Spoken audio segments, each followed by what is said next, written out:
A very warm welcome and good morning to all the dignitaries present here online. Gujarat Technological University, Department of Sports, Youth Affairs and Cultural Activities took an initiative to organize webinar on the topic of post-COVID respiratory rehabilitation program for the benefit of the society. Gujarat Technological University is a statewide institution established by the Government of Gujarat. GTU has 486 engineering, pharmacy, architecture, management institutions affiliated with it, having 4.5 lakh students and about 17,000 faculty members. Vision of the GTU is to make the Gujarat Technological University a world-class university. Mission: every single stakeholder of the university should feel pleasure in working with GTU. I, Ms. Dashna Chauhan, on behalf of Gujarat Technological University, would like to welcome all the dignitaries for today's online webinar. Our Honorable Vice Chancellor, Professor Dr. Naveen Sheth Sir, Dr. Ken Kher, Registrar GTU, Dr. Ramandeep Kaur, Sports Physiotherapist, Dr. Akash Gohil, Sports Officer, all the affiliated, GTU affiliated colleges principals, various institutes, colleges, universities, faculty members, GTU staff, other citizens and dear students. Now, I would like to request all the dignitaries to rise in their seat for GTU song, requesting all the dignitaries and all online here to rise in their place for the GTU song. So requesting all the dignitaries and online present here to take their rise in their seat. So I request Dhwani to play the GTU song.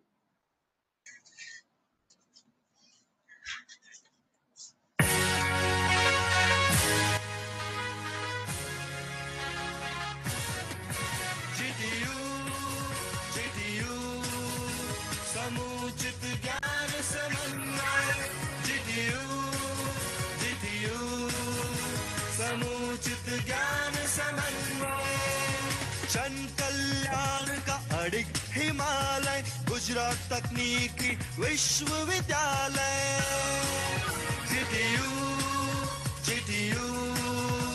समुचित ज्ञान समन्वय GTU समुचित ज्ञान समन्वय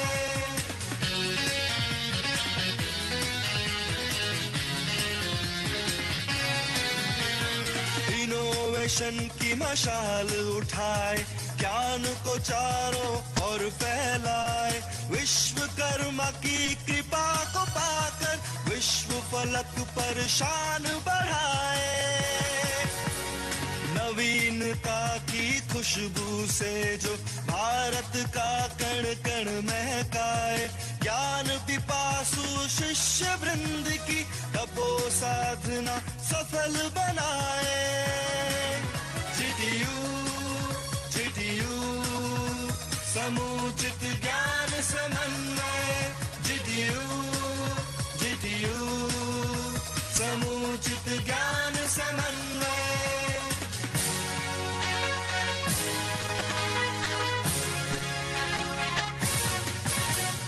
अनुभवी शिक्षक कौशल बढ़ाए परहित का ही पाठ पढ़ाए अनुसंधान और ज्ञान का संगम भावी पीढ़ी उज्जवल बनाए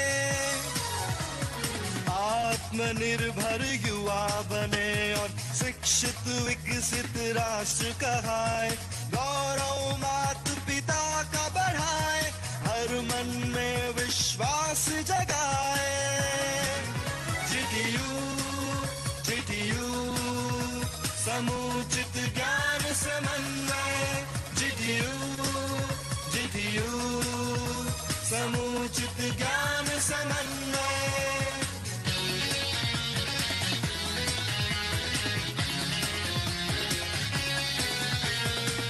विकास का यही क्रम दोहराए, जीटीयू को सर्वश्रेष्ठ बनाए, हासिल करके उच्च सफलता शिक्षा जगत में क्रांति लाए। सिद्धपुर सोमनाथ सूरत से कच्छ तलक फैला ज्ञानालय, अपार संजोए संभावना गुजरात तकनीकी विश्वविद्यालय। जीटीयू जीटीयू समुचित ज्ञान समन्वय, जीटीयू जीटीयू समुचित ज्ञान समन्वय, जन कल्याण का अडिग हिमालय गुजरात तकनीकी विश्वविद्यालय। जीटीयू जीटीयू समुचित ज्ञान समन्वय, जीटीयू जीटीयू समुचित ज्ञान समन्वय।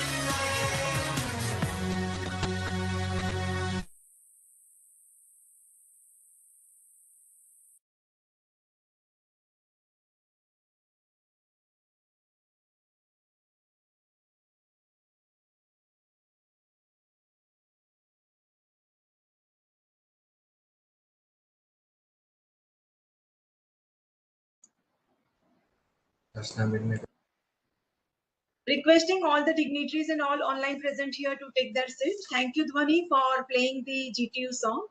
First of all, on behalf of sports section, we wish to thank Professor Dr. Naveen Sheth, Honorable Vice Chancellor GTU, and Dr. K.M. Kher, Registrar GTU. Under umbrella of Honorable Vice Chancellor Sir and respected Registrar Sir, we get motivated for the path of development towards the cause of the humanity, society development, and future growth prospects. GTO sports team feel very pride for Honorable Vice Chancellor Sir and respected Registrar Sir. So thank you, sir. Now, moving further to brief about the Dr. Ramandeep Kaur, a sports physiotherapist. She did her bachelor's from Guru Nanak Dev University and master's from Sheffield Hallam University, England. She is a qualified cupping therapist, dry needling therapist, cryptographer, chiropractor, an osteopath, and a virtual healer. She is a director of IPHY Physical Therapy and Fitness Clinics and a prime member of Physical Education Foundation of India, PAFI, and also a physiotherapist to Indian international team of wheelchair cricket. She has been organizing free physiotherapy camps for last 5 years and working with disabled people for their growth and promotion. Physical Therapy and Fitness Clinic is looking forward for Healthy India and for awareness of physiotherapy and for promotion of disabled sports persons. Dr. Kaur has awards and accolades. 1. National Physiotherapist Wheelchair Cricket Team India, Fitness Trainee for the Beauty Pageants Mrs. India and Worldwide, and became finalist for the same, and Mrs. India Popular in the same event. Philanthropist working for physiotherapy awareness and disabled persons 2014, National Awardee of Physio Awareness, Women Leadership Award 2019, Women Entrepreneur Award 2018, awards from DSGPC, Himachal Pradesh State Level Award, Powerful Woman Award on Women's Day 2021. So now I would like to request Dr. Ramandeep Kaur to deliver the today's webinar session.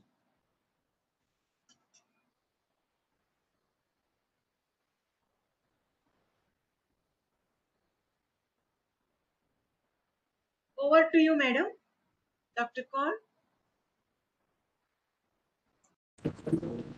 Madam, kindly unmute your mic.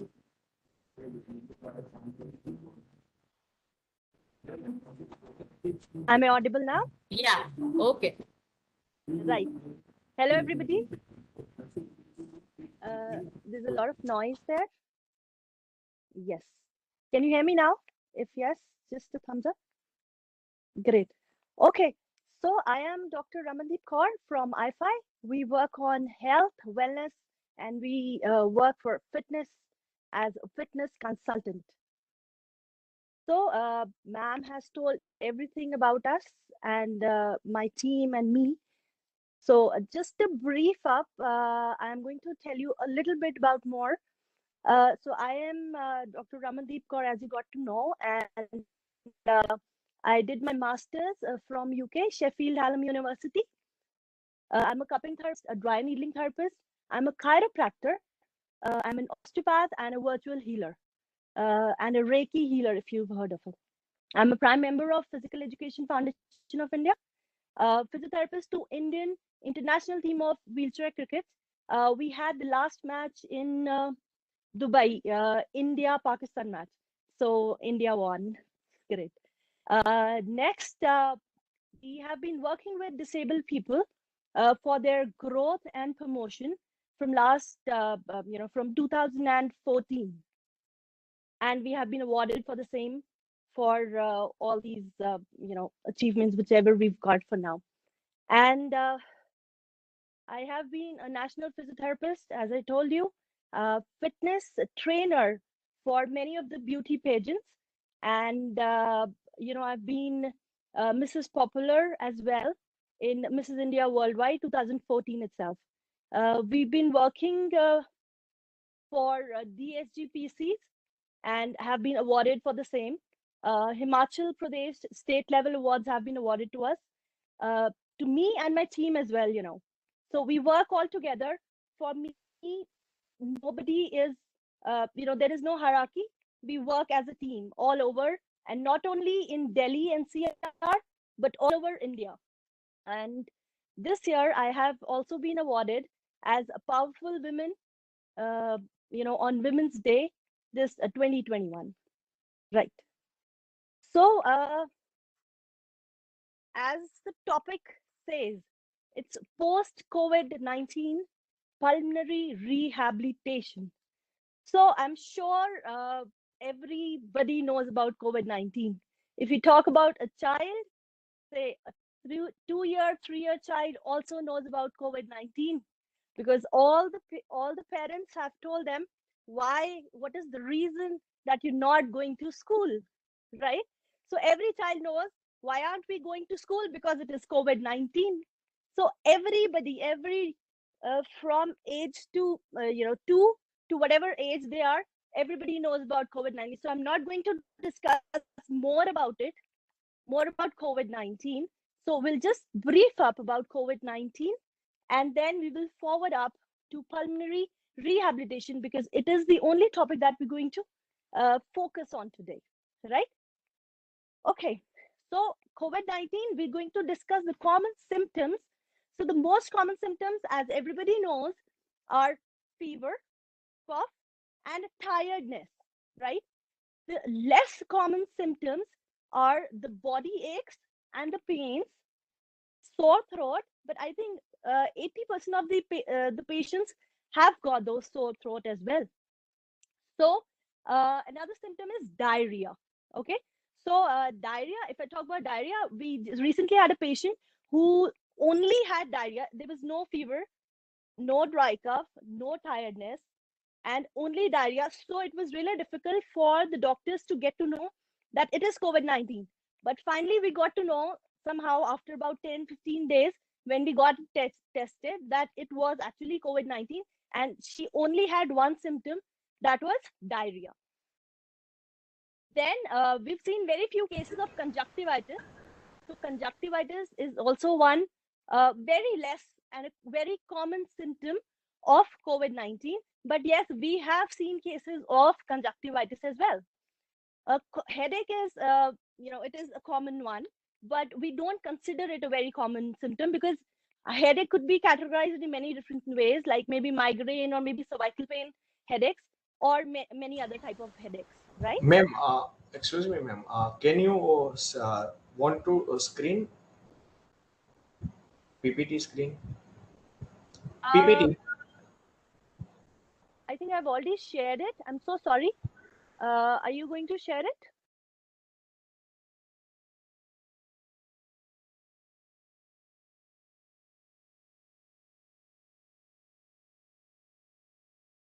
Hello. Is there anybody who can help?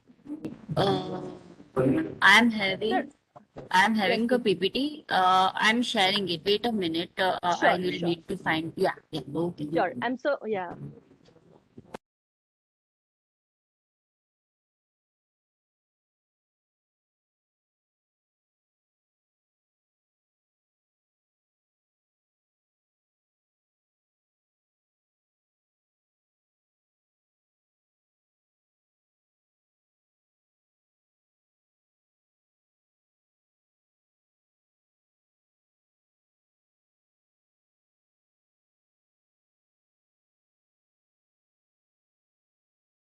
Should I stop or continue with it? I think till you share the PPT, I should say, because the audience are there, right? Yeah. Okay. Right? Yeah, It yeah. will take Is 1-2 minutes. no problem because at least the audience will be hearing it, right? Okay, so we were talking about loss of taste and smell, right? So it's a very common symptom of loss in taste and smell, and sometimes there's a metallic smell on the tongue. And if you want to see about the common symptom loss of taste and smell, you can go to my YouTube page and you can find out how do we get rid of this. Okay, so rashes on the skin is also a very less common symptom, but yes, we have seen patients with rashes on the skin and discoloration of fingers and the toes as well, right? Okay, so there are three main points which every person, every individual on earth, I would say, should remember that patients have same symptoms. Okay, one. Second, it could be, COVID-19 could be respiratory or it could be non-respiratory. Okay, so there is no way that we should be scared of COVID-19. COVID-19 is not there to scare you. Okay, so we should actually go to slide 5, please.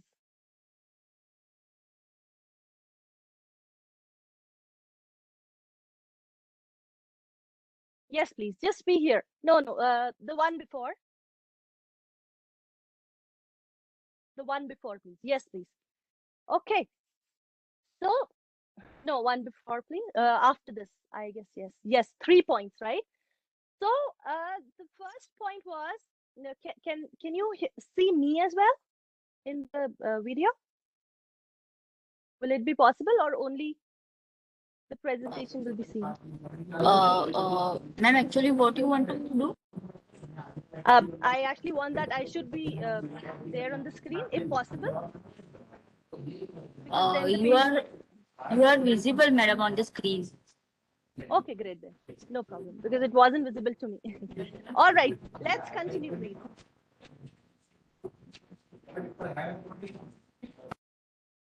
Okay, so we were discussing 3 points.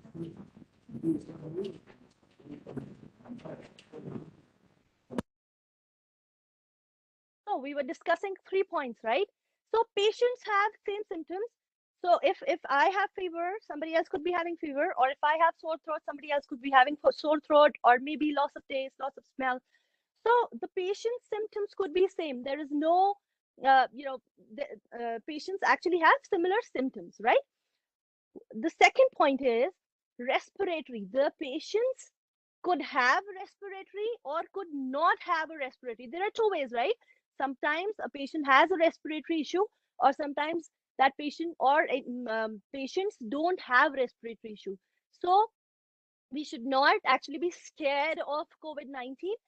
COVID-19 is not there to scare you. It is just a normal, I would not say it's very normal flu, but yes, it is kind of a flu. Okay, so there is no need to get scared of COVID-19. Okay. Okay, so not all people die from COVID-19. You should actually keep this in mind. Okay, so पहले भी deaths होती थी, आज भी deaths होती हैं, but we can't just say every death is because of COVID-19. Okay, so you should keep this in mind and make others aware as well that every death is not COVID-19 death. There are many deaths because of typhoid, tuberculosis, or patients used to have pulmonary pneumonia before as well, before COVID-19 as well. So we can't actually say that every patient has COVID-19. Okay, next please. Can we change? So in COVID-19, this season, if I say 2020 to 2021, there are, the patients have always been said, okay, pulmonary 3 to 6 or 7% of patients have milder or respiratory symptoms. There were patients with neurological issues. There were patients with a stroke or hemorrhage. There were patients with some loss in taste, and loss of taste and smell could be some nerve blockage as well. Vagus nerve, which blocks sometimes, and there are symptoms, and there is a condition which we call as anosmia, which is affected, and uh, it is not the only symptom which is because of COVID-19. There is a neuromuscular myalgia. There are many kind of fatigues, the body tiredness, neurocognitive changes in the body, the hypercoagulation of the body. There could be some cardio, some vascular inflammation, myocardial infarction, myocarditis. There could be psychiatric symptoms as well. There were in 2021 COVID. There were renal symptoms as well, depression, anxiety. There were so many symptoms, and I think it wasn't that it was only in 2021. These all symptoms, these all conditions were before as well, before 2020 as well. So now, I don't want to blame any doctor, but every condition has been said that it is COVID-19, but it is actually not, because these conditions have been before as well and have been taking place now as well. So there is not much difference. But we actually have been categorizing the hospitals and maybe the medical fraternity. I am not blaming anyone, but yes, sometimes this has been said that every patient is COVID-19 patient, but from my perspective, it is not always COVID-19. The death, the death rate is not because only of COVID-19. Okay. So there were some GI tract inflammations or dermatological conditions, some liver problems, endocrine problems, which were actually taking place before as well and now as well, right? People used to get into ICUs now, right? But do you think there were no ICUs before? There were many ICUs, and people used to go to ICUs before as well. But yes, from my perspective, I think the media has hyped. But again, I'm not blaming anyone. We're not talking about COVID, conditions, right? So next slide, if we talk about number of hospitalizations, if you've seen number of hospitalizations, please change the slide. Yes, please. So here the number of hospitalizations, if you can see the graph there were a lot of number of hospitalizations was more, right? So if we talk about the age, from age 20 to 85, there were people who were admitted in the hospital, and there were people who were admitted in the ICUs as well. But if you see here, the death rate was really less. Can you see that? Yes. So if you say it is very minute, we can't even, this death rate, maybe before COVID-19, this was more or maybe less. I'm not talking about that, but the death rate was there before as well and now as well. So we should not only stick to that COVID-19 has only brought death on earth. Okay. Okay, next, please. What is pulmonary rehabilitation? Let's come to our own topic now. Okay. So what is a pulmonary rehabilitation? So rehabilitation here, we target on exercise education for the patients. For whom? For the patients who have been chronically respiratory ill. Okay. So the patients with COPD, the patients with interstitial lung diseases. So what do we actually do? What does pulmonary rehabilitation do? It improves the heart rate. It improves the quality of life of the patient. It improves the mortality rate. Mortality rate, you understand, right? It increases the exercise tolerance of the patient. It decreases the exacerbations. Our main aim is to improve the physical health, the mental health, and mainly the most important is the emotional health of the patient. So that's how we stand here for. We focus on all the means for physical, mental, and emotional health of the patient. The the time period which we take is about 6 weeks to extending up to 2 more weeks. So probably if we take about 1.5 months to 2 months in all.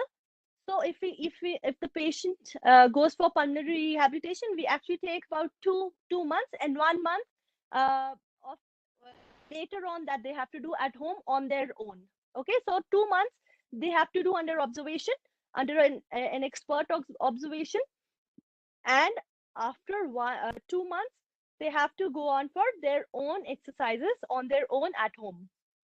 Okay, so if we talk about physical, we work on the endurance of the patient, we work on the resistance of the patient and the flexibility of the patient. We also guide them for their diet, their anxiety, their disease specific education, and the social stigma that has been around all over. So, this is also an emotional stigma that has been converted all over, because we would I personally would only say that media has, taken it forward for this. So, come TV देखो और अपना कोविड-19 पे ध्यान मत दो, प्रभु का नाम लो, exercise करो, do your work, focus on positive things. Okay, so here we come on the ACE receptors. Okay, so whatever medicine we take. So first, if we talk about lungs, right? So the next, please.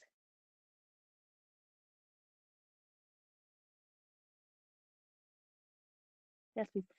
So if we talk about the ACE receptors, these are the medicines for the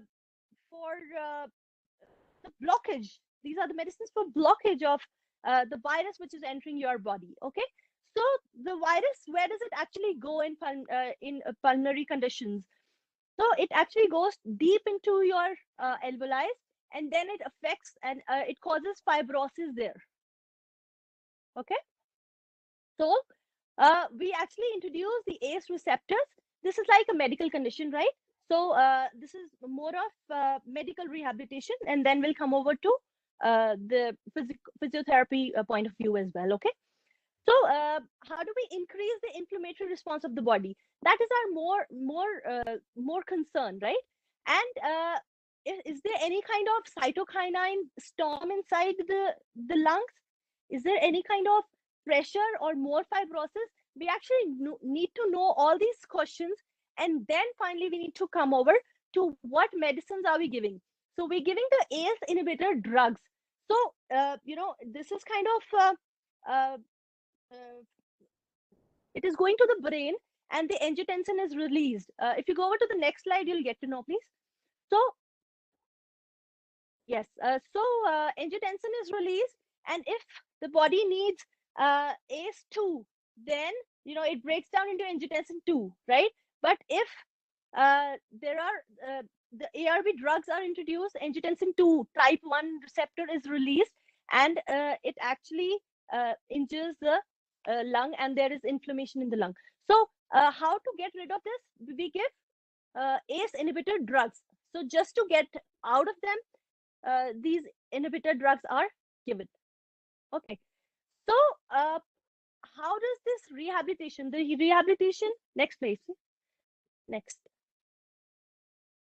So we are working on the range of impairments and disabilities which the patient has experienced. Okay. The rate of recovery is actually more. The condition, the emotional condition which the patient has actually got. So we have to actually take the patient out of that condition, right? The environmental conditions, the personal conditions. Maybe there is a house pressure. Maybe there is a psychological pressure. Maybe the patient is not able to cope up with the mechanisms which, maybe he's not financially sound, or maybe the body is not responding well. He's not able to adapt in that condition. The home environment is not good. Maybe there is a social stigma between the family members, or maybe there's a social context. The neighbors are not good. The economic circumstances, as I told you, the financial condition of the patient is not good. So these kind of conditions, if appear around the patient actually doesn't recover very well. So then the patient goes over to the next level, like if then the patient has to be taken over to taken to the hospitals, and then maybe he has to go to the ICU, or the mortality rate then increase goes on.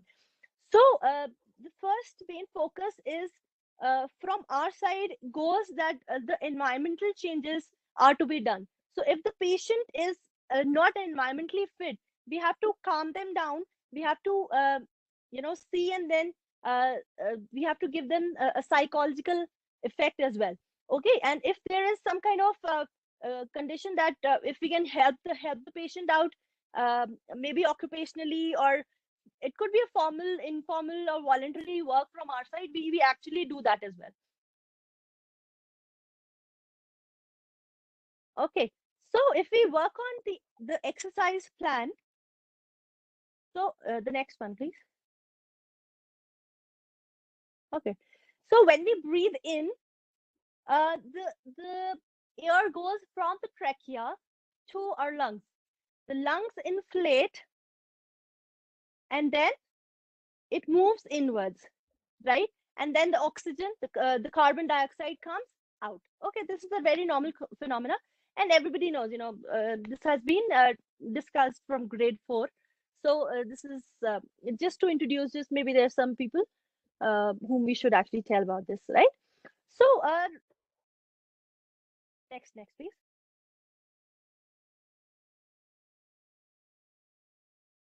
Okay, if the patient does not need an ICU, okay, or he is out. Next, please. Next slide. Next. Okay, so we talk about the role. What is the role of the respiratory rehabilitation? Okay, so it could be COVID-19, or it could be out of it, but mainly focusing on COVID-19 here. If the patient is out of ICU, or the patient has not been to the ICU, okay, or maybe he's at home and he's been home isolated. Okay, so because of the weakness, the patient is immobilized, right? And because of the quarantine rules, the patient is almost on bed for 14 days. So we actually focus on the patient to get out of bed. How do we do that, right? So how do we have to get the patient out of bed? That is one thing that we go for. This is the role, right? Our second role is to work on the postures, right? So the postures are maybe the sitting posture, the lying posture, the standing posture. Because of COVID-19, or maybe some kind of pulmonary conditions, the body goes in kyphotic position, the body goes in flexion position. Okay, so that's why the muscles of the chest as well contracts. So we need to work on the posture so that the body posture is upright. Okay, so we work on the postures, we work on the limbs. Limbs are the upper limb, the lower limb. So we actually work on both, because the body is all connected, and it has to be equalized. The upper limb and the lower limb has to be focused. I have heard people saying, if it is chest physiotherapy, because respiratory rehabilitation is also called chest physiotherapy, so they only focus on chest physiotherapy specifically, but not in our case. We work all over.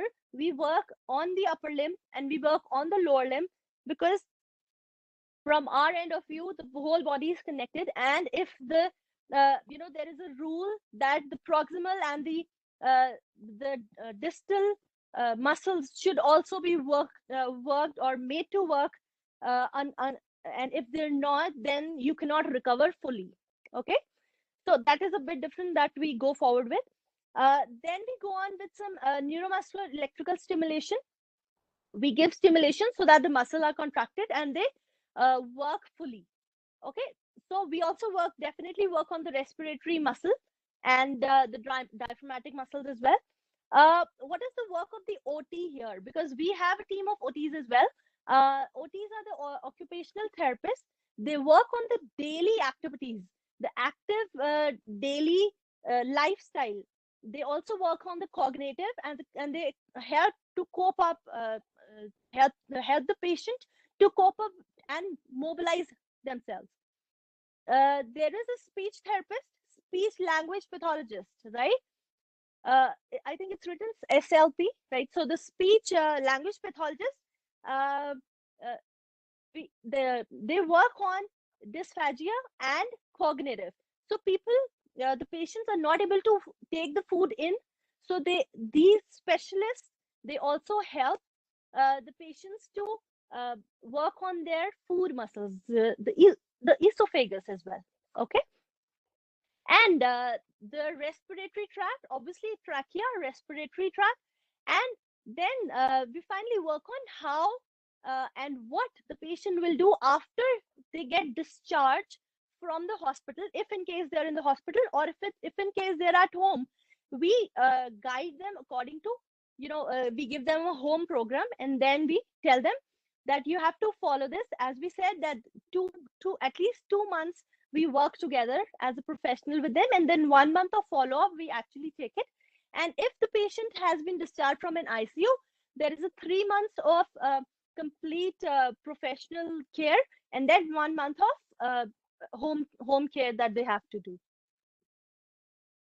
Next, please. Our main objectives, I would come over to the introduction definition again, because till now we need to focus on what are we going to do later, right?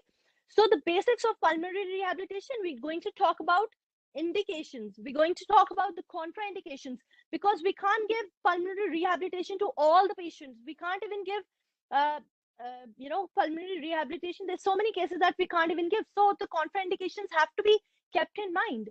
And what are the indications? We should know whom are we giving pulmonary rehabilitation. Okay, and what kind of goals do we have? What goals do we have? Any short-term goal? Do we have any long-term goals?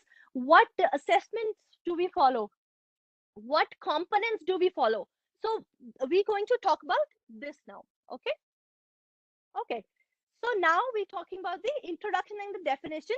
It is almost same, but now the pulmonary rehabilitation, we work on the respiratory rehabilitation, also called as the chest physiotherapy, and the upper and the lower limb physiotherapy along with it. Okay, we don't focus only on the chest muscles.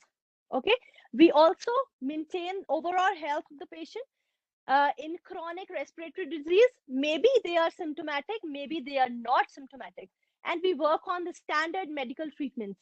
Okay, and we follow a proper chart as well. I'll tell you later. I'm going to come over to that as well. Okay, and we follow the evidence-based practice, and we follow the comprehensive intervention for patients for COPDs, and that's what I was saying.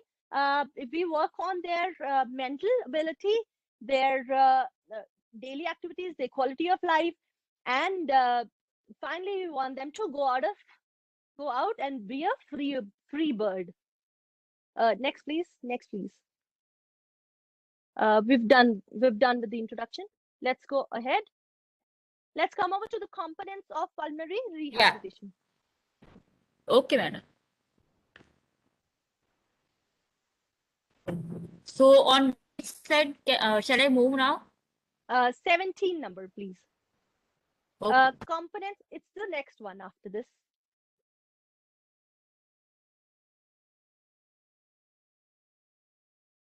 Yes, please. So we talk about the components of pulmonary rehabilitation. Okay, so what are the components? We work on the exercise training, as I told you, chest physiotherapy, and we work on the upper limb and the lower limb. I told you about the inspiratory muscles, the expiratory muscles that we work on.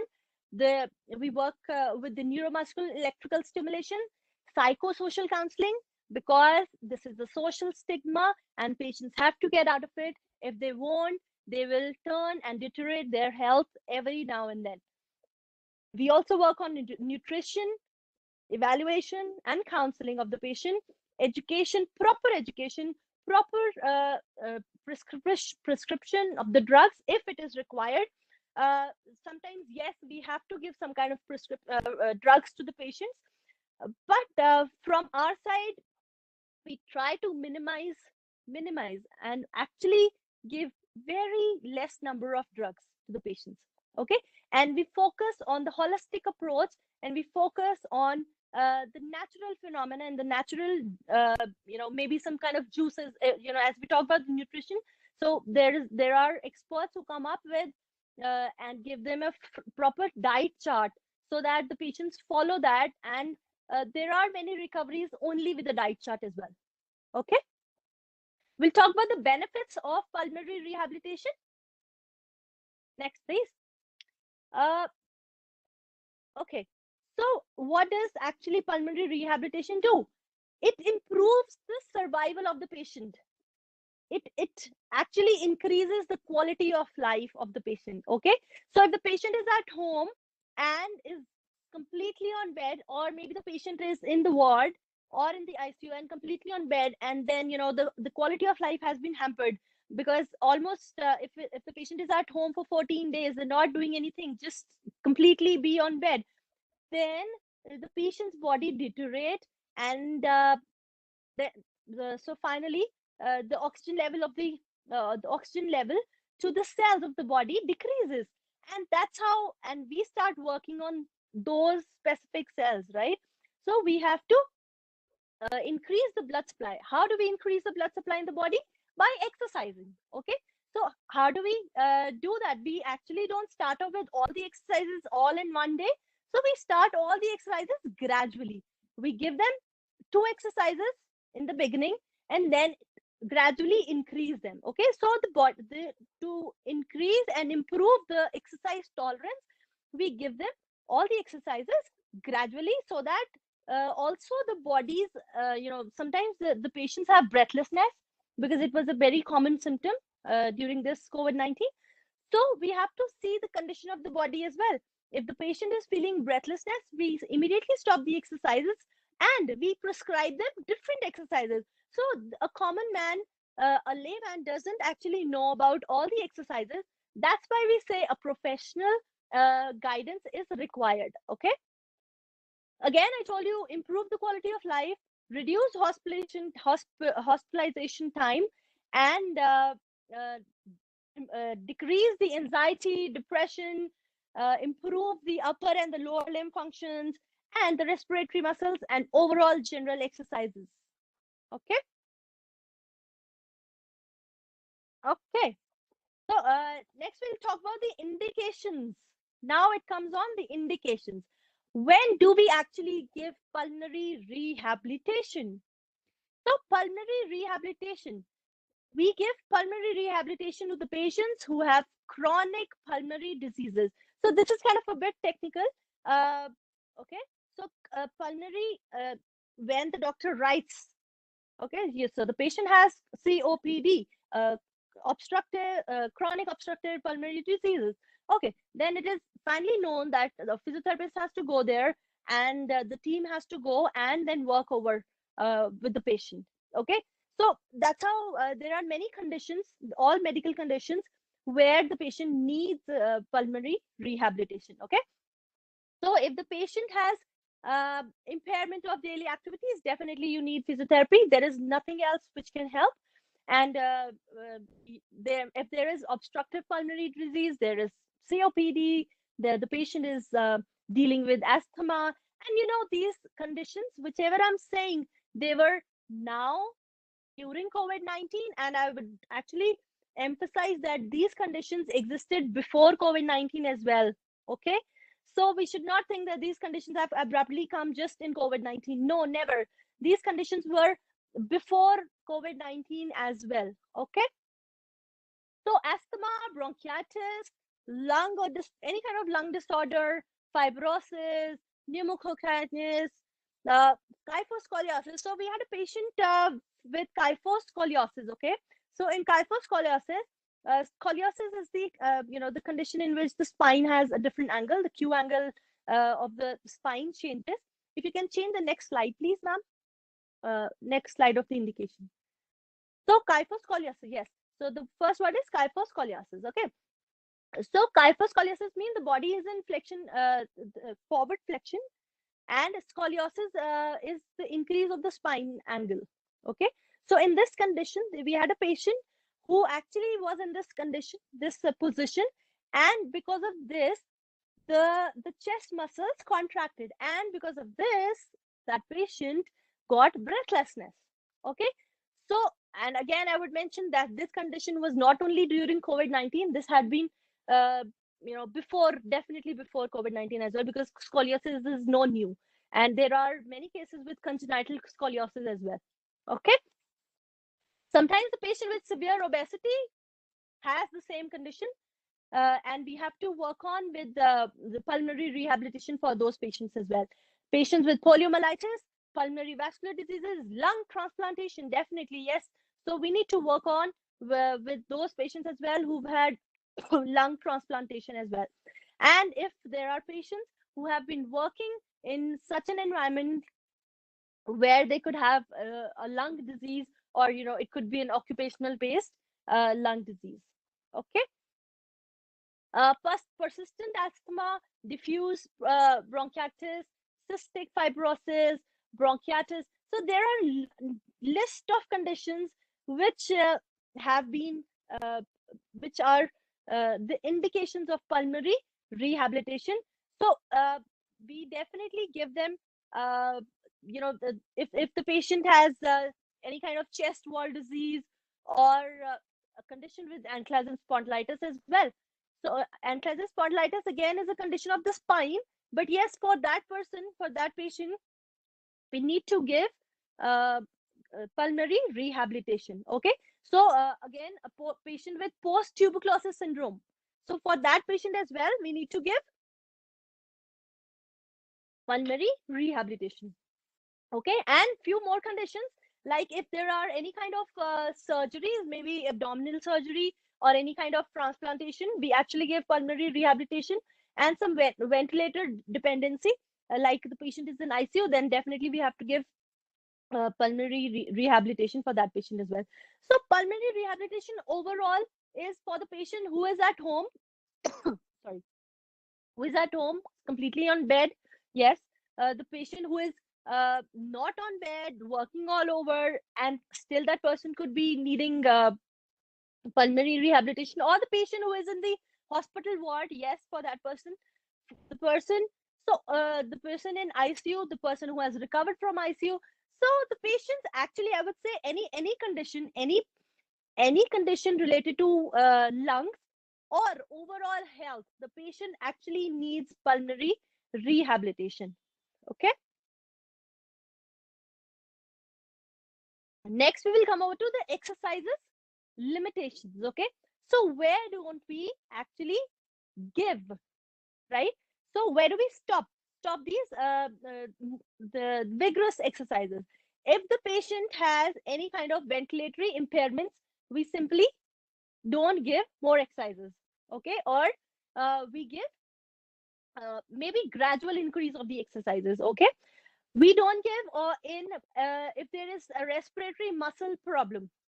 Okay. If there is a problem in the muscle itself, the muscle won't work, it won't pump. So we actually don't give much.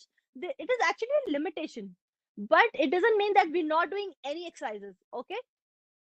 Then if there is a cardiac abnormalities, okay, so if you've heard a patient with diabetes or a patient with BP, the doctor always prescribe that you need to walk, right? So walking, it will increase the blood supply, right? But that doesn't mean the patient is running or jogging. So it depends upon what condition, what problem does the patient has. That's why we say that you need an expert for it. Okay. If the patient has any kind of psychological impact, and he decides that he is not going to exercise, he will not work on his pulmonary rehabilitation, so completely calm down and do not give any exercise. Or maybe if you can start off with grade 1 or level 1, just try and start. But if the patient is very apprehensive, just stop it. Don't go forward with it, because otherwise he will not do at all. Okay. Okay. So if there is some kind of lower limb dysfunction, maybe there is a fracture, maybe there is some femur fracture or a knee fracture. So the patient obviously cannot, but yes, the patient can do it in sitting. So the main aim of the professional is to change the condition. If the patient is not able to do in lying, make him sit. If the patient is not able to do the exercise in standing, make him do it in lying or sitting. So then the professional has to see what is the need of the patient. Okay. And if there is any kind of gas exchange abnormality, then there should be an exercise limitation. Okay. So again, the contraindications. Next, please. The contraindications like angina pectoris, if there is kind of a recent myocardial infarction, yes, we don't. Okay. If there is severe pulmonary hypertension, we don't actually give. There is congestive heart failure, we don't actually give much exercises. Okay. There is unstable diabetes. Okay. So because if there is any kind of there is a fall or any kind of condition in diabetes, then the healing will be so slow that the patient will actually be affected more rather than getting any benefits from pulmonary rehabilitation. Okay. If the patient has any kind of orthopedic problem, maybe he's not, there is an inability to walk, or maybe inability to do any exercises, or maybe there could be any other reason. Okay. As I told you, psychiatric illness, dementia, you should actually avoid and take a different approach if possible. And if there is severe exercise induced hypoxemia, or there is the oxygen levels of the body decreases for somehow, so we should actually avoid exercises during these conditions. So specifically, these are the contraindications as discussed before. And now these contraindications, if exist in the patient, you should completely stop and not give any kind of exercises to the patient. And if the patient is a bit better, you can starting off with phase 1 or level 1 exercises. Okay. So we come over to the goals. So what are the goals? Our main goals is to alleviate the symptoms, right? So we need to actually get rid of all the symptoms. We need to increase the exercise capacity of the body. We increase the daily activities of the body, increase the quality of life of the body. We increase the patient's decision making, the cognitive, the mental ability, the behavioral changes. So the patient has to gain overall health changes.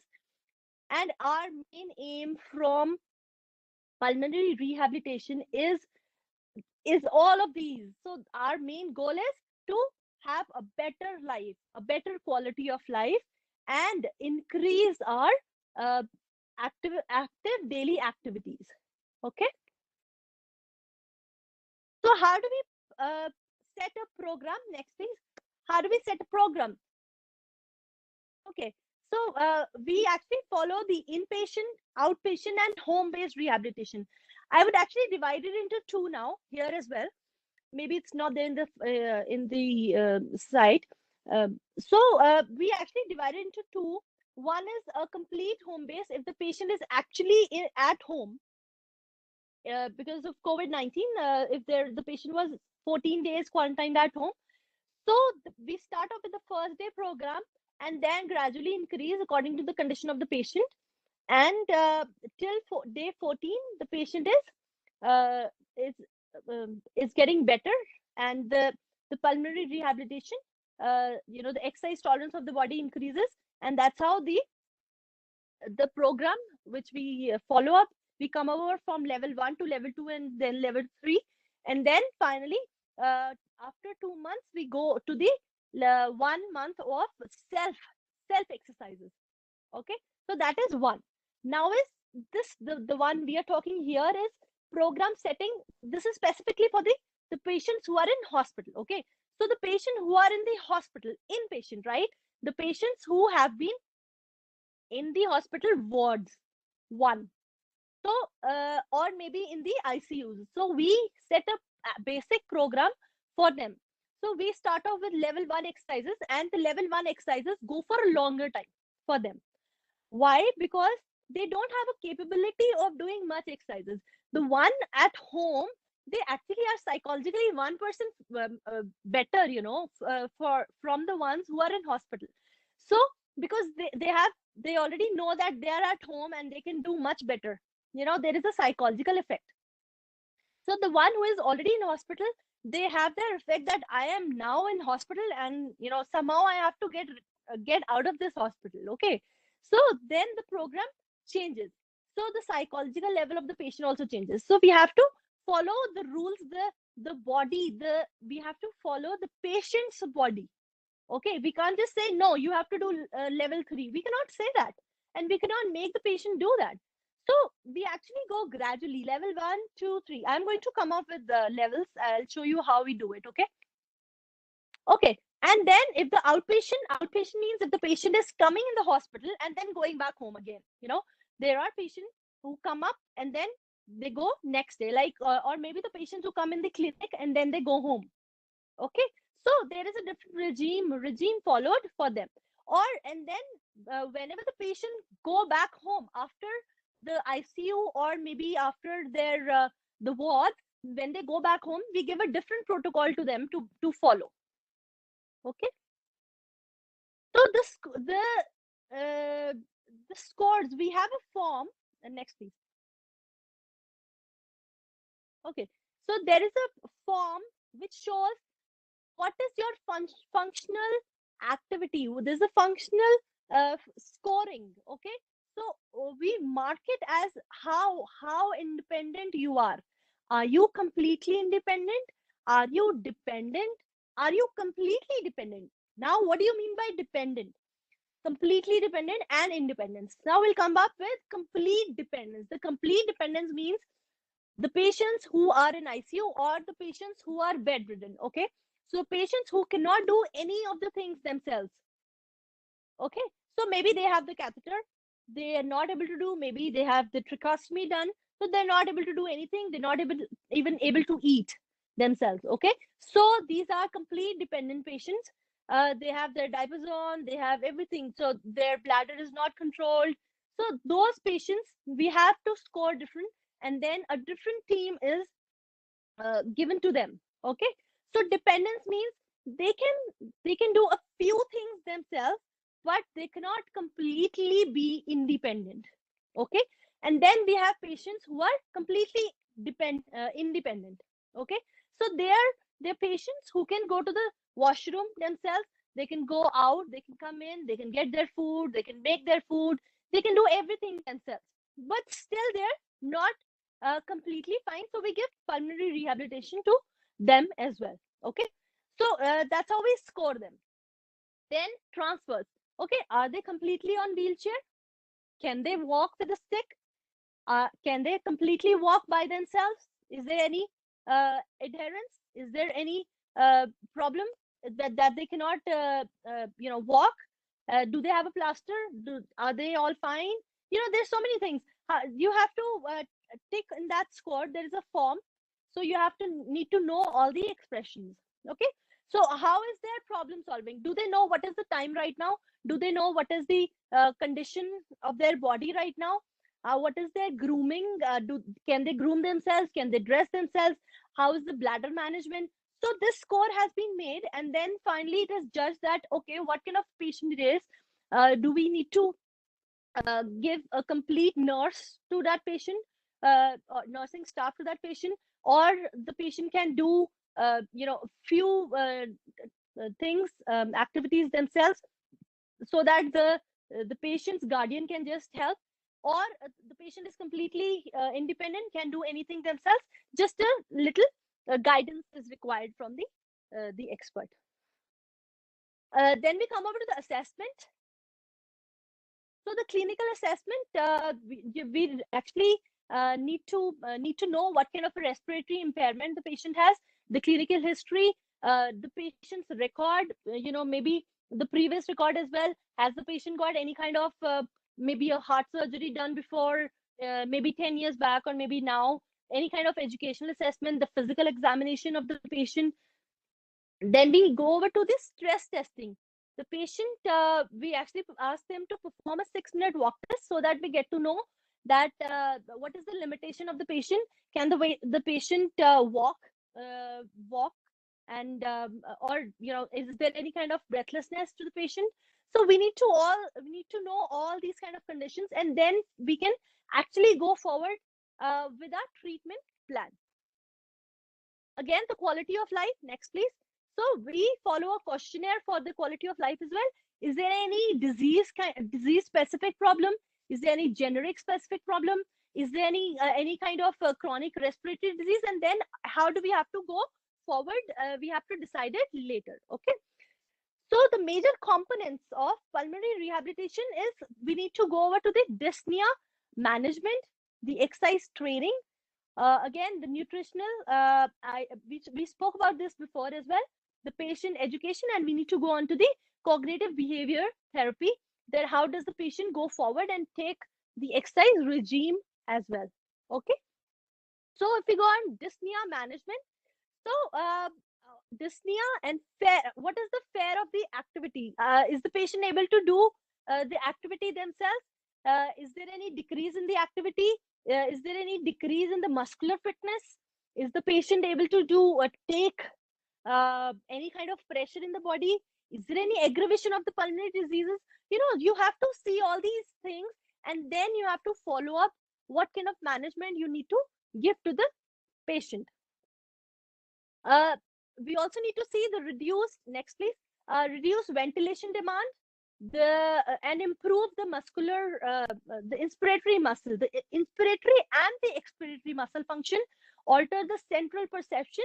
How, again, how will the brain respond to the conditions, and how is your, what is the frequency which we have to give to the patient? Okay. So again, we need to note the frequency, the intensity, how again, should we give level 1 exercise? Should we go on to level 2 exercise, or we should actually jump over to level 3 exercises? What timing? Should we just start off with 2 minutes, 1 minute exercises, and then go over to 3-4 minutes or 8 minutes, or maybe more exercises? Or we should just stop and stick to 1 to 2 minute exercises. Okay. And then what type of exercises should we give? We should give we should start off with the lower limb exercises, or we should only give the upper limb, or only the chest physiotherapy. Okay. So if the patient is completely on bed in the ICU, or completely in the bed at home, so we actually give some kind of chest physiotherapy to the patient with tapping and cuppings, and along with that we give passive exercises. If the patient is not able to do, we give the passive exercises to the patient. Okay. Okay. So if the patient is able to do a lot of exercises, 25 to 30 sessions approximately should be given in the beginning, and then later on, according to the patient, we increases.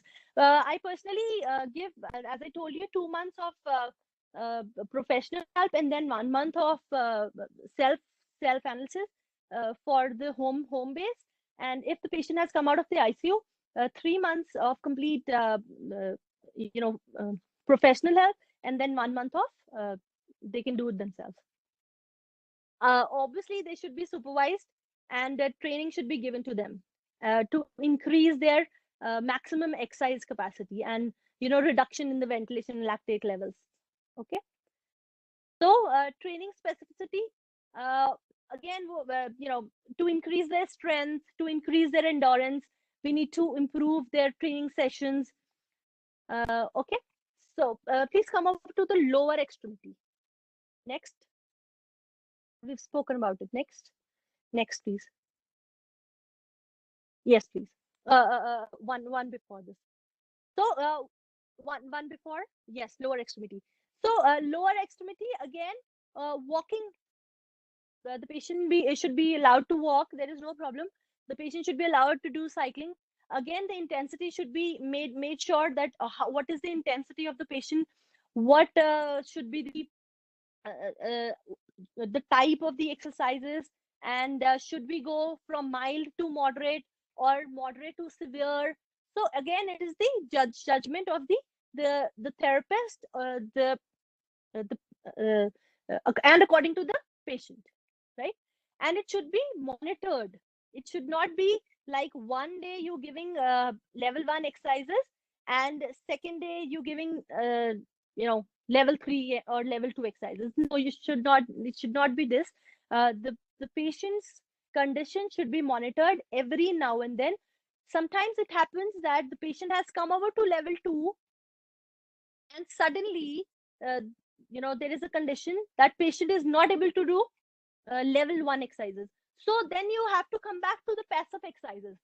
Okay, so you can't actually rely on completely whatever regime you gave yesterday, then you have to follow the next day. No, it is never that. It is according to the patient's condition. It is always monitored, and it should not be imposed on the patient. It should be seen and monitored by the patient, and it is a record. It has been made a record so that the patient knows what my condition was today and what is at the day 30th.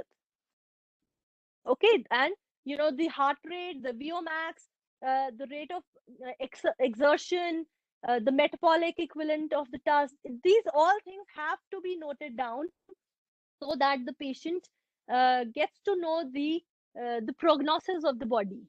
Okay, so if we come over to the upper extremity, so starting with the basic upper limb exercises, first without weight, and then later on with weight. Like we start off with the normal upper limb exercises, जैसे हम वो school में करते थे normal exercises.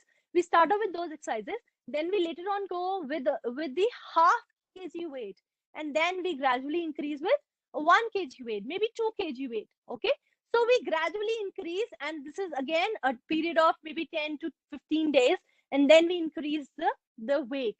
Okay, so we also do the exercises with the TheraBand, push-ups, pushing exercises, pulling exercises. This also helps up in increasing the thoracic cage mobility. Okay, upper limb is not only for your shoulder or your elbows, but for your overall chest exercises as well. Okay, and we also do ask the patient to do cross training, because it works on both things. It works on your upper limb, it works on your lower limb all together. So whatever is helping more should be going on. The patient should be proceeded with those things. Okay, we should actually work on the inspiratory muscles. The inspiratory muscles, first we should teach them how, then later resistive exercises can be given, threshold training can be given. We should always next please, next. And then how the oxygen level of the body, we need to accelerate those the oxygen level of the body as well. So again, we work on the inspiratory muscles first passively, then not actually passive, active exercises.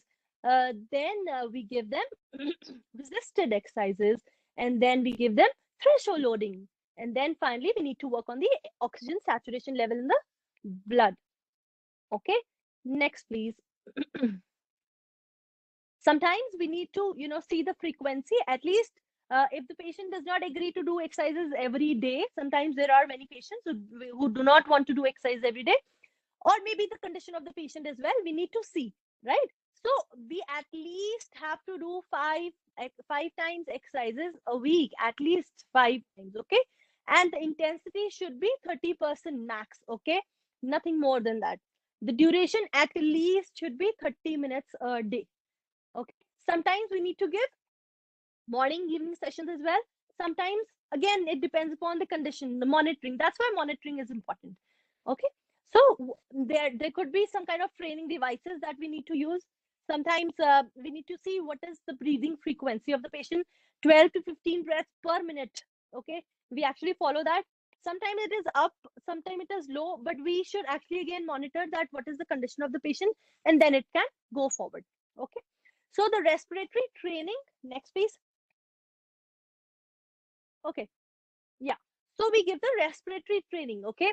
So we work on the pulmonary muscle performance. So pulmonary muscle performance, how is the activity? What is the your inspiratory and expiratory muscles, are they working properly? So we need to follow up that, and how do we do it? We'll come up with that as well. Okay. So decrease the dyspnea, ventilatory efficiency, increase the ventilatory efficiency, and increase the endurance of the body, and increasing the training, further on increasing the training of the body, right? So how do we start? When we start off, if the patient is completely on bed, we start with passive exercises. Okay, so passive exercises means the therapist is doing the exercises for the patient. Okay, later on when the patient is able to do it, we go on with the assisted exercises. Assisted means that the therapist is helping the patient, and then the patient is able to do it themselves. Okay, so we are assisting. Later on, we add up and we give them resisted exercises. When we do resisted exercises, we get to know that the patient is able to do all the lying exercises. Then we start off with the standing exercises. When we start off with the standing exercises, then again we follow the same regime. We don't do the passive then. We only do assisted, and sometimes we don't even do assisted. We do active exercises and resistive exercises. And then when we know that the patient is able to do it in standing, then we ask them to start off with their joggings and everything, So we start off with their endurance workout. And then finally we go over to the training. Like in the sports person, then if the endurance is fully functional, then we go over to the training and then the specific training exercises. Okay, like if there is the sports person who's doing bowling, so maybe in cricket, or maybe in volleyball, so we actually work on the upper limb exercises. There is no doubt that you have to work on the overall muscles, but then there is a training specific program as well. Okay. Okay, next please. So then we come over to the oxygen therapy. Sometimes when the patient is very hypoxic, so we need to give them oxygen therapy. And then sometimes the patient needs more, the intensity has to be increased of the oxygen, because the oxygen levels have dropped. And if there are some kind of reduced symptoms, yes, then again you have to give some kind of oxygen therapy to the patient. Sometimes the patient need to take a long-term oxygen therapy as well. So we need to see if the patient is requiring oxygen therapy. This is mainly with the patients who are in hospital, or they are in the ICU. Okay, so if you come over to the self-management education, please, next. Okay, so prevention of extubations, any kind of extra problems, anything you should know. This is self-education. Okay, so breathing strategies, whenever we teach to the patient what kind of exercises you need to do, you need to follow that. Okay, you need to have a bronchial hygiene, definitely. Any kind of medications which are required, we need to follow that. Any kind of symptom which is abruptly coming up, you need to follow that, and you need to follow your body, definitely. Any kind of problem, which a self-assessment, if I know that I am not able to climb up the stairs, then if I'm a patient and I know I'm not able to climb up the stairs, I need to keep that in mind. And whenever I go up again, I need to follow, right? If I'm not able to do it again and again, then I need to show it to the doctor or to the therapist or maybe an expert. Okay. And you need to know what kind of training and benefits the pulmonary rehabilitation is giving us, so that if we know the benefits, then only the patient will follow it. So this is our duty as well, to tell the patient what kind of benefits pulmonary rehabilitation will give you, so that the patient's mind work that way, and the results are always positive. Okay. And the patient definitely increases the daily activities and conserve their energy. If the patient is a smoker, then completely stop smoking and ask the patient completely stop. Next slide, please. So smoking cessation, complete. Okay.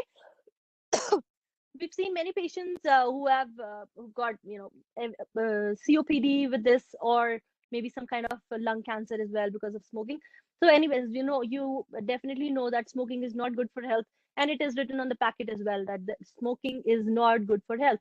So it should not be followed. Okay. So how do we prescribe the exercises? That is in brief. So 3 to 4 times a week, the frequency, intensity again according to the patient, high, low, medium, high. Again, duration 25 to 30 minutes as tolerated. Mode, again, continuous interval. It could be, we give a continuous exercises to the person who is able to take it, to the patient who is able to take it, maybe a sports person.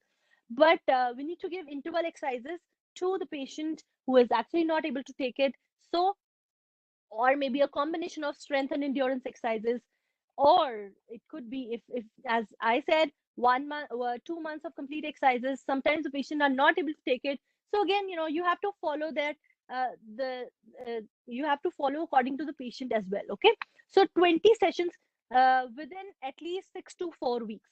Okay, and you should always monitor the patient, follow the heart rate, the dyspnea, and the fatigue level of the patient, so that there are no extra or any other problem to the patient. Okay, so we finally come over to the level 1 exercises. Please come over to that.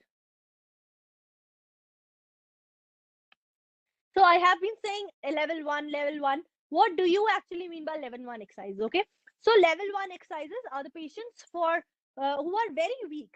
Okay, so the patients who are most of the time on the bed, and those patients who always have to lie down. Okay, we actually start off with their breathing exercises 1 to 3 times, at least twice a day, then increases 4 to 6 times a day. Okay, and gradually start off with more exercises of maybe the upper and the lower limb according to the patient's tolerance. So this is level 1. Okay, we'll come over to level 2. Level 2 exercises means you follow the level 1 exercises and then start off with a bit difficult exercises as per the patient's capability. Gradually increase the number of exercises and intensity of the exercises. Okay, so number increase, like you started off with 1 to 2 exercises in level 1, then you can do 3 to 4 exercises, or maybe if the patient is able to do more, you can start off with 4 to 5 exercises per day. Okay, and then intensity, like if the patient was able to do 10 repetitions, you can always start off with 2 more, like 10, 12. You can take 12, or you can increase gradually. Okay, and then if the patient can do more, again, if the patient is level 2 patient, then repeat the exercises at least 2 to 3 times a day. Okay, then we come over to level 3 exercises. So level 3 exercises is continue the exercises of level 1 and 2, right? And then increase the number. Again, if the patient is able to do 3, 4, increase the number with 10. The level 3 patient can do 10 or 15 exercises very easily. There is no problem. But again, you have to see, this is patient oriented. Okay, so you cannot say that one patient was able to do 10 exercises, so the other patient can also do 10 exercises all over. No, this is not possible. Okay, my capability is different, your capability is different, the patient's capability is different. So you need to see and follow the patient's body.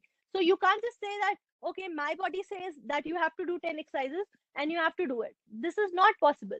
Yes, you need to see the condition of the patient, and then you have to impose on the patient. Okay, so the frequency, intensity should be increased later. Definitely, if the patient is able to walk, you should increase with the jogging or brisk walking, and then finally running, and then sprints or maybe marathons. Yes, follow up with all these things. We can do all these later on. Okay, but we need to follow the patient's body. Okay, next we come over to, okay, so we come up with the exercises, which exercises we should actually do for the patients. Okay, this is the overall nutshell, whatever we spoke about. So deep breathing exercises, at least 2 minutes. Okay, what does these deep breathing exercises do? These actually rate, the increases the oxygen level to the lower lungs, the lower part of the lungs, and it actually the oxygen levels go deep to the alveoli. Okay, then we have the pursed lip breathing. The pursed lip breathing also done at least twice for 2 minutes, at least for 2 minutes, and depending on level 1, 2, and 3, maybe the patient is able to do twice a day, thrice a day, right? So you have to follow whatever level of the patient you have to see. Okay, that is the trainer's or the therapist or the expert's guidance. Okay, so exercises, these help in exercising the breathing muscles. First, lip breathing exercises the breathing muscles. Then we know the blowing exercises. After this ends, I will tell you a few exercises when you can see me. Okay, we'll do with those exercises. Okay, right. So blowing exercises at least 10 times. Again, depending upon the level. And what do they help of with? They help with the breathing muscles. They exercise the breathing muscles. Okay. What is next? It is ankle pump exercises. Ankle pump, now you will say, why did we go to directly to the foot? Ankle pump exercises, they actually increases the circulation, and they help in improving, preventing the contractures in the leg. And what do they increase the circulation. In return, they increase the oxygen level to the lungs and to the brain. Okay, so ankle pumps are very, very important. Okay, and they should actually be done 2 to 3 times and increased gradually. Okay, then the patient is again, hip and knee bends. Patient is if the patient is able to do it himself, then active. If not, then passively, or maybe passive assisted exercises could be done as well. Okay, again, 2 to 3 times and gradually increase. This also maintains your hip and knee range of motion. Okay, crossing legs in the bed, they also help. They help in increasing the external rotation of the hip. Okay, if these movements are not done in the bed, then the patient can get pressure sores as well. And again, it is very difficult to treat those pressure sores. Okay, so we should actually keep everything in mind, because pressure sores are also the things, the point, it is kind of big disease, I would say. If the patient has pressure sores, it is very difficult to heal them. So we should actually prevent the patients to have pressure sores. Okay, right. So overhead arm stretch. So if the patient is able to sit, or if the patient is completely lying, there is no problem. If the patient is completely lying, he can always do his upper limb exercises, his abduction of the shoulder, extension of the shoulder. He can do the external and internal rotation by touching his upper arm, upper back, upper neck. Okay, or maybe the upper the opposite ear or opposite shoulder, right? And sitting side of the bed. So if the patient is able to do this exercises, he's able to sit on the side of the bed, because this will improve the balance of the body and yeah, the postural dizziness of the body. So if the patient, because if the patient is lying down all the time, he would definitely have postural hypertension. So we need to improve that as well. Okay. Again, sit to stand. This will help the patient to improve the capability to get up. Okay, if the patient is able to stand, the postural hypertension will decrease, and the patient is at least able to do all the toiletries himself, and again, making the patient more independent. Okay, we don't want the patient to be completely dependent. No, actually, no, that is not our goal. Okay, so gradually we have to increase the independence, the quality of life of the patient. Okay, finally, relaxation. If the patient is able to take some kind of massage, yes, you can give massage to the patient. There is no problem, but it is a very light massage, normal oiling, and then finally making the patient relax so that it again improves the quality of life. Okay. Next, please. I think it is going to end here. If you can see me.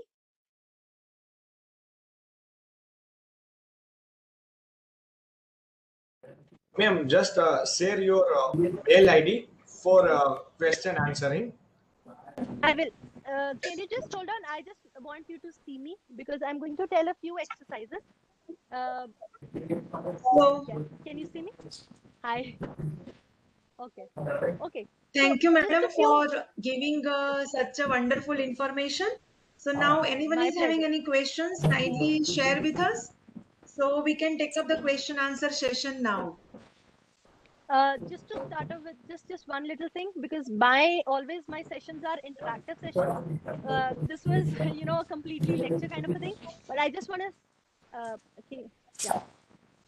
So there are few exercises which I want to tell, very simple. I can just show you. Okay. Yes, can you hear me now? Yes. Okay. Yes, ma'am. Okay, so if the patient is completely on bed or maybe sitting, anyways, anybody can do this. A child can do this as well. You take a little bit of water like this. You take a straw. Okay. When we were little, we used to have bubbles, right? So you just have to blow bubbles in it. So this is like, this is a very simple and a very quick exercise. Okay. If somebody has need to do pulmonary rehabilitation, they can start off with a very simple exercise.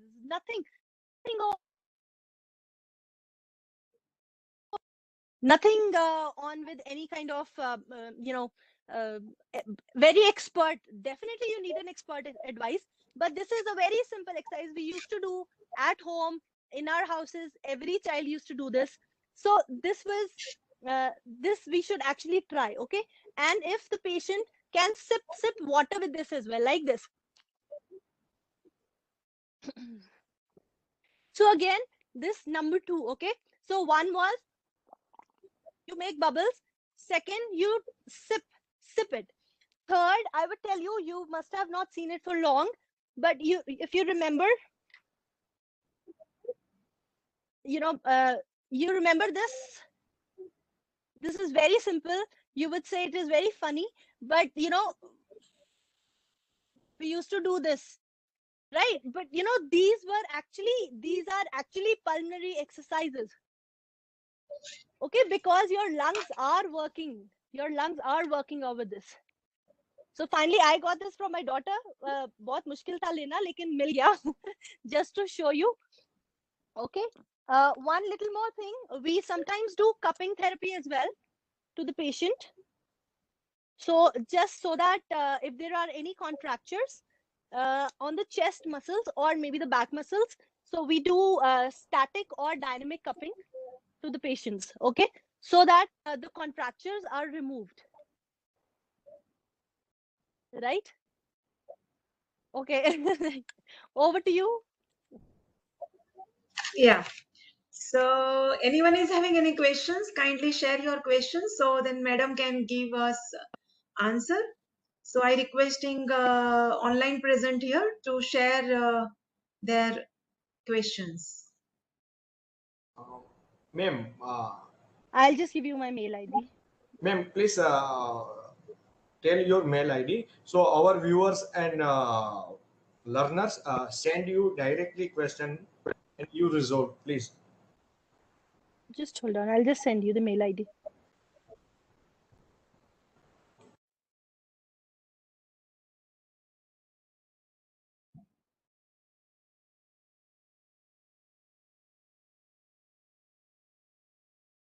So that's my mail ID.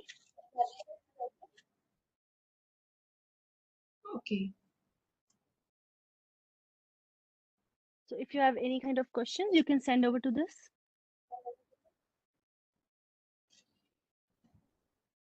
You can chat also.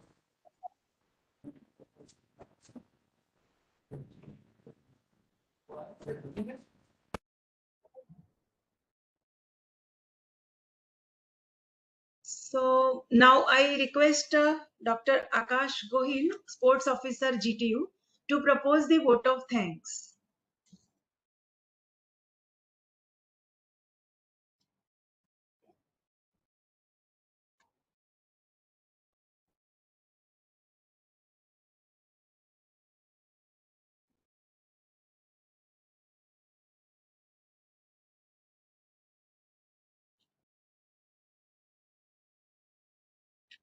Sir, your mic is not unmute.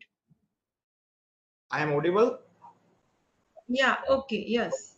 We are thankful to all the dignitaries, Honorable VC sir, respected Registrar sir, GTU affiliated colleges principal, various institute, university staff members, faculties, students, and all participate online here for today's session on post-COVID respiratory rehabilitation program.